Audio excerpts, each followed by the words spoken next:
Have you guys seen the newest Avengers Doomsday trailer, the one that just came out? And it's the one where Thor is saying that he has fought with many warriors in his time. They're far stronger than all of the current heroes put together. And they died facing enemies and threats that scared him far less than this one. That's the trailer. Essentially, if you haven't seen it, he is saying that all in the clips of the trailer, we see all of the heroes that we know of, the old X-Men characters, um, Fantastic Four, the Thunderbolts, I think, or whatever they're called at this point. Basically every side hero and character that we have seen in the MCU coming together.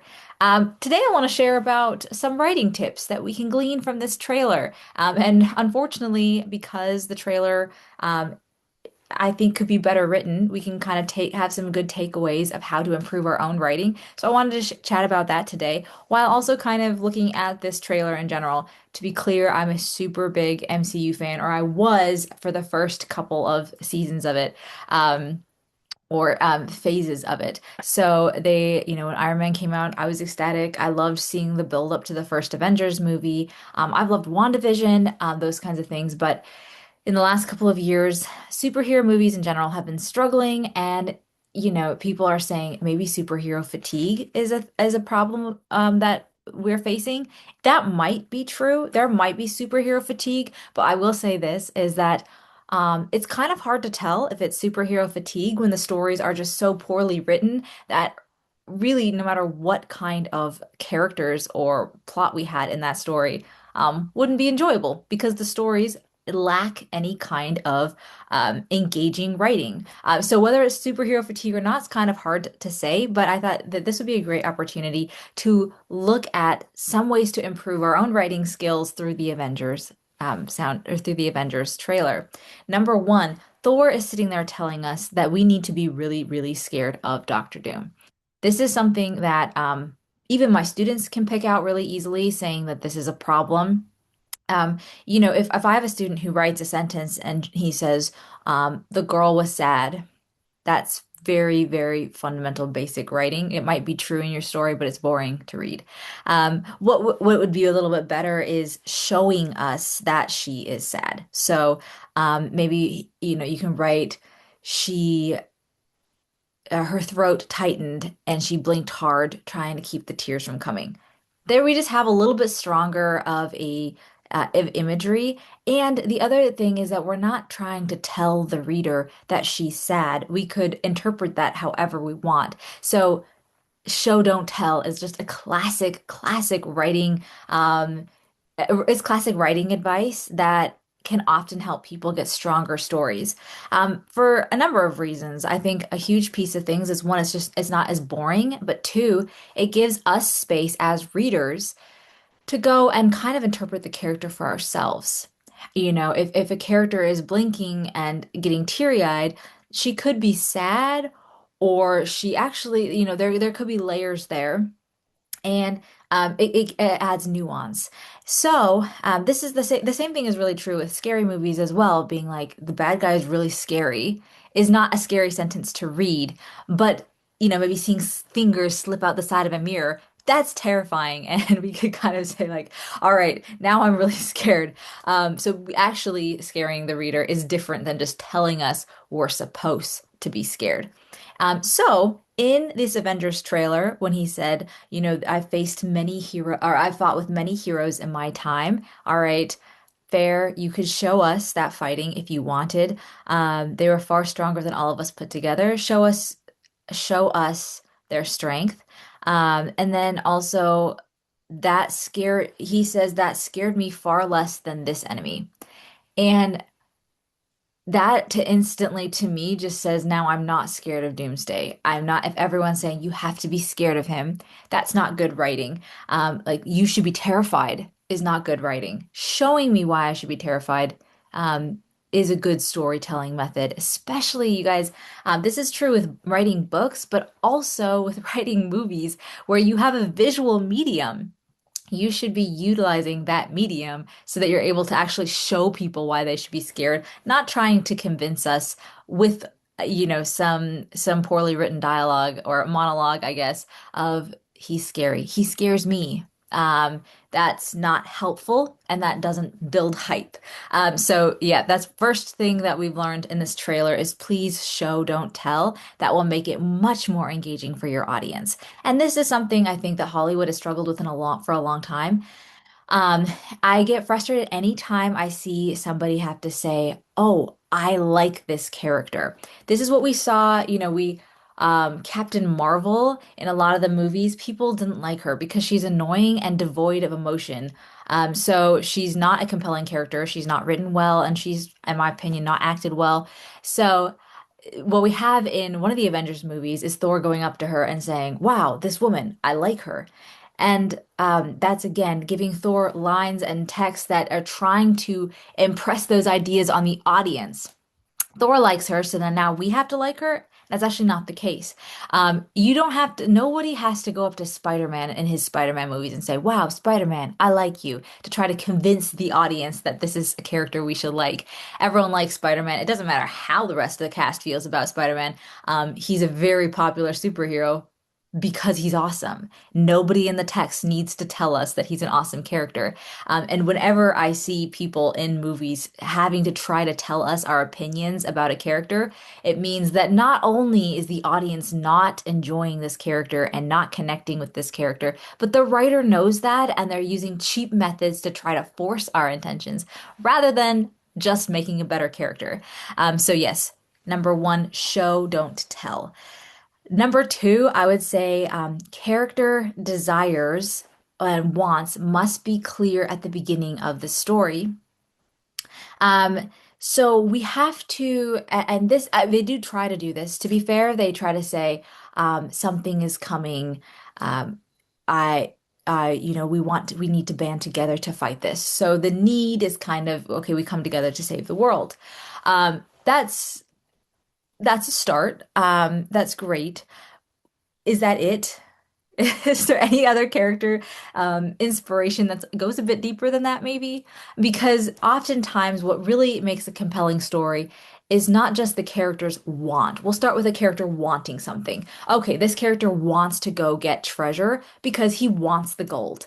But then they'll also start out with a character need. This character is very, very scared and hesitant. He's almost a scaredy cat, but he still wants that treasure. So there's two elements in storytelling oftentimes. The characters want that tangible thing that they can see that they are going after, and the characters need, and that's more interior, something that they that drives them internally. This character wants to find courage within himself. This character wants to um learn who he is in the face of adversity. And so what happens is, as a writer, you need to make that crystal clear at the very beginning of a story, because then the readers or the viewers can get on board right away and they know if a character is getting what they need and what they want.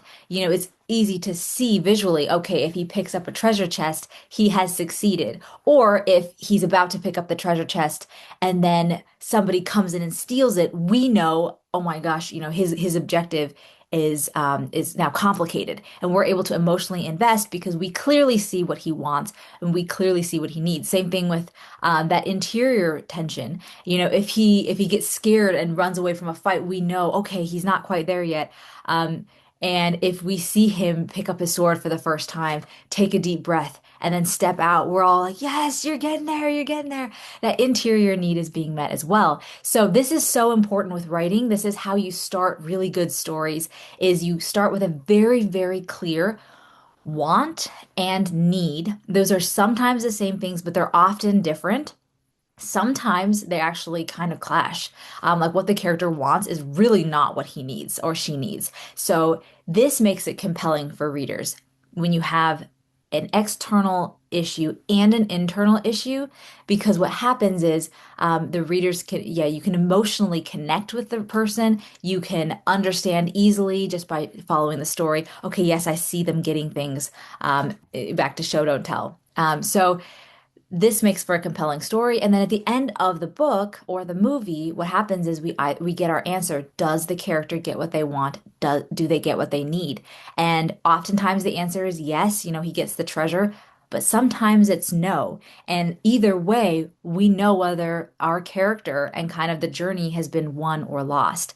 And there's a clear answer, and that's the ending of the story. So, with this one, the Doomsday trailer, of course, it's just a trailer. It was like less than 3 minutes, so we can't have a ton of exposition or things like that.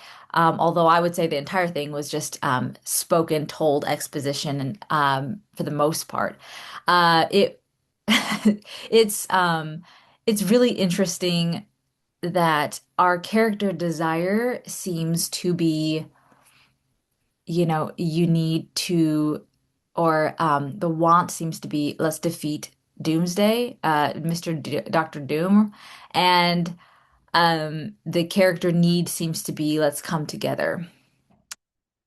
I'm not seeing the char like something deeper than that. Like where's the individual humanity of each of these characters shining through?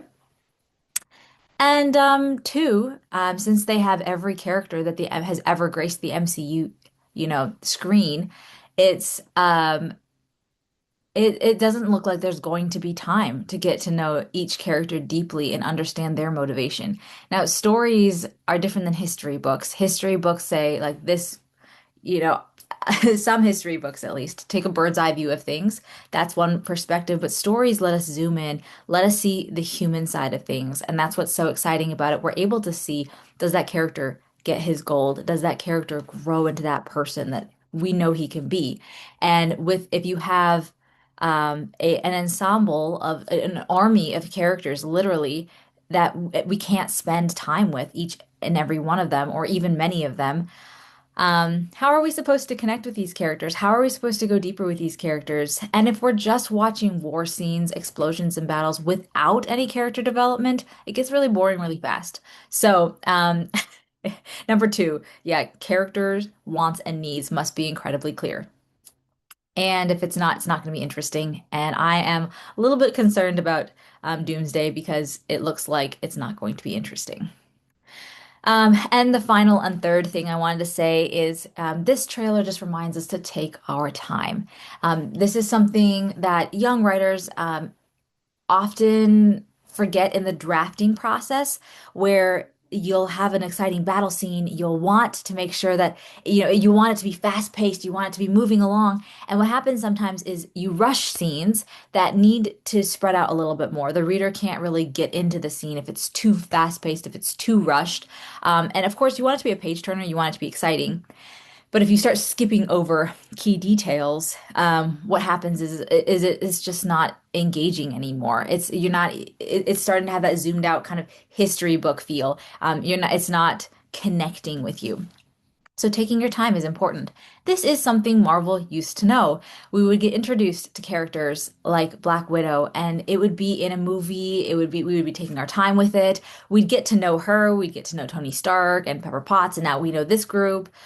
Maybe we'd have another character introduced in another side movie, like Bucky Barnes, for example. We'd get to know who he is. And because each character was built by the time we had the Avengers movies where everyone comes together, it's really exciting because you've spent time. You know the human character, the human side of each of these, superheroes. And so when they come together, it's really exciting because we know them. Um, Now, if you take every character under the sun and you bring them together in one movie and you haven't taken the time to introduce them to each other, what you're going to have is a movie about introductions. If you add that showing, not telling, and then don't give us any deeper character way to connect with these characters, we're going to have a very, very boring movie on our hands, even with Doctor Doom, who we're supposed to be so scared of, apparently. Um, so this is just something really interesting, I think, for our own writing is just a really good reminder. Let's show, don't tell. Make character wants and needs very clear at the earliest possible moment in the story, and take your time introducing characters. This is something that I think all writers can remember. It's just a little unfortunate that we have to see examples of how not to do things in a trailer for a movie that I'm assuming people have spent a lot of money on. This should not have poor writing, but yeah, this is just also a reminder that we can't really say that superhero fatigue is a real thing until we've seen another superhero movie that is actually has decent writing. And yeah, I think that's fair.